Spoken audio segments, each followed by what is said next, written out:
waaw kon ñu ngi nii chez le président Ousmane Sonko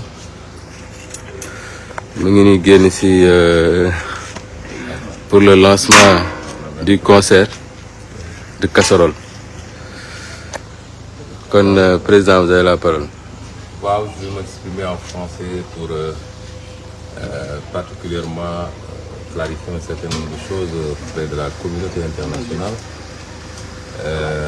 par rapport à la symbolique revêt cette opération de concert de casserole. Nous avons opté pour cette méthode, pour cette fois-ci, qui nous permet de nous exprimer de la manière la moins violente possible, au-delà de la nuisance sonore que ça peut constituer, pour émettre un message fort au président Macky Sall d'abord, à son entourage, à tout le peuple sénégalais, mais également à cette communauté internationale. Ce dont le Sénégal a besoin, c'est d'apaisement, c'est de stabilité, c'est de tranquillité, c'est de démocratie, c'est de liberté. Toutes choses qui ont été largement bafouées ces dernières années pour simplement satisfaire aux ambitions d'un homme ou alors d'un petit clan. Il est temps que cela s'arrête. Nous ne voulons plus qu'il y ait des morts d'hommes. Nous ne voulons plus que des jeunes soient gravement blessés.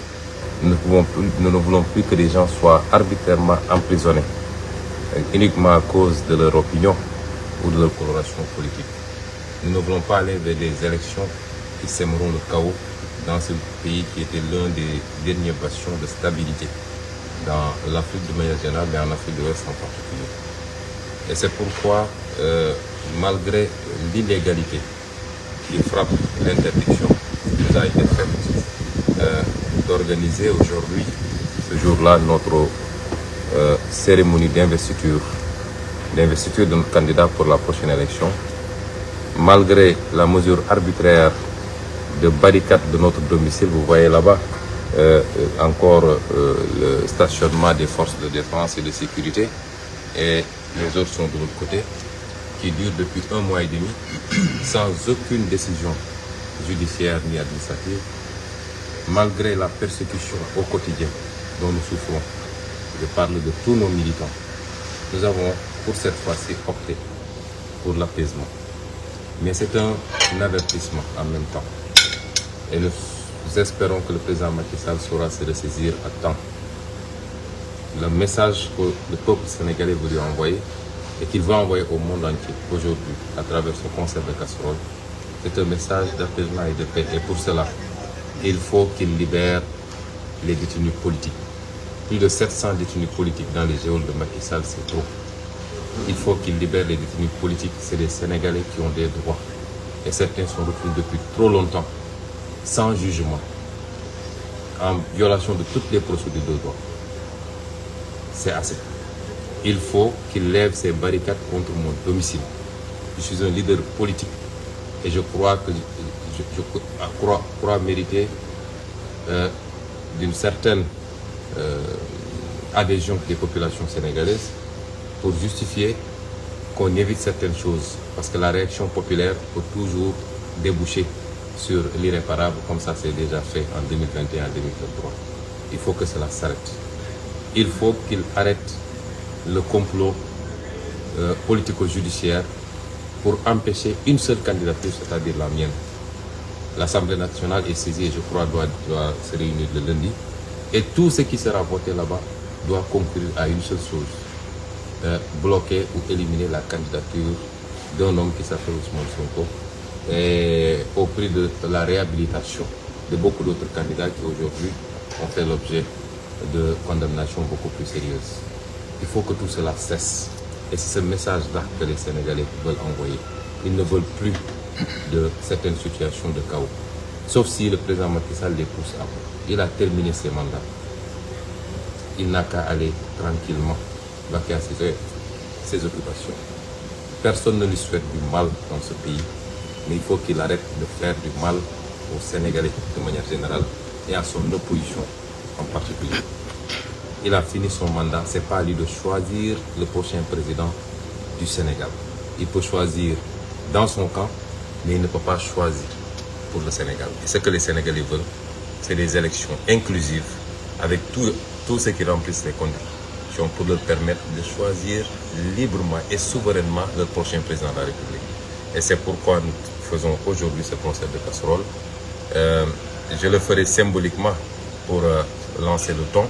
Vous voyez que dans mon quartier, c'est presque impossible de l'organiser avec ces barricades qui ne me font pas du mal à moi seul, mais qui en font à mes voisins également qui souffrent à côté de moi. Je me présente mes plus plates excuses par rapport à cette situation qui dure depuis longtemps.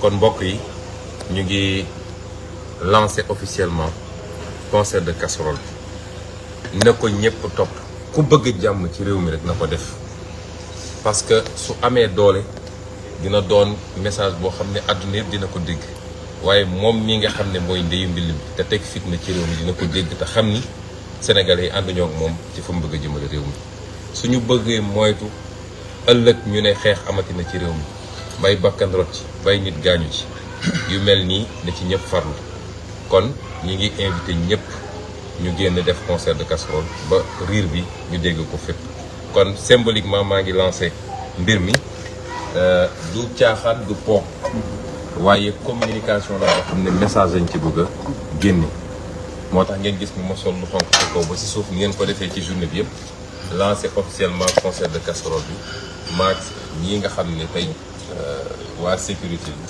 protocole ñi nga xam ne tey ñoom ñoo jot a ñëw expliqué sama kër aywa.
Ousmane Sonko avec ses voisins ñoo génn kon ngeen ko gisee xale yi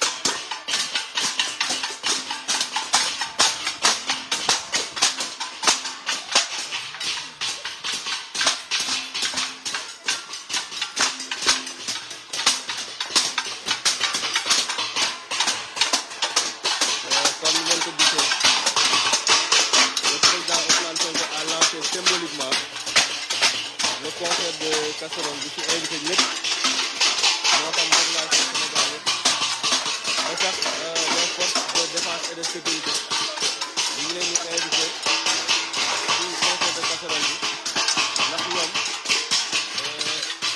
ñoo la gën a bëgg jàpp.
koo xamante ne d'accord ci li nga xamante ne mooy li Macky Sall nekkee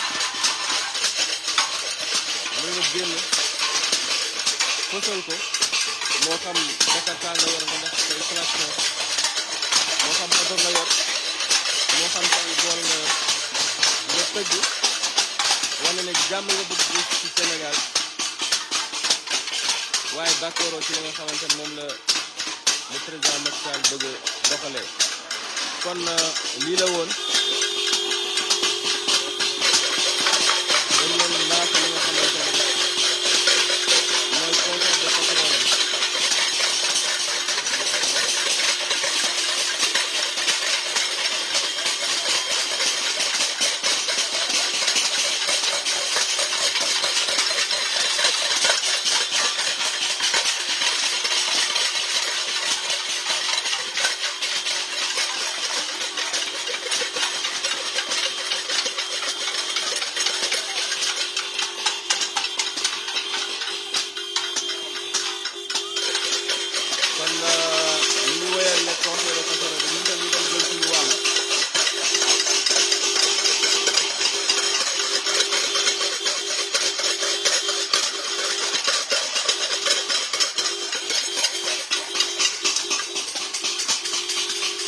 voisin yaa ngi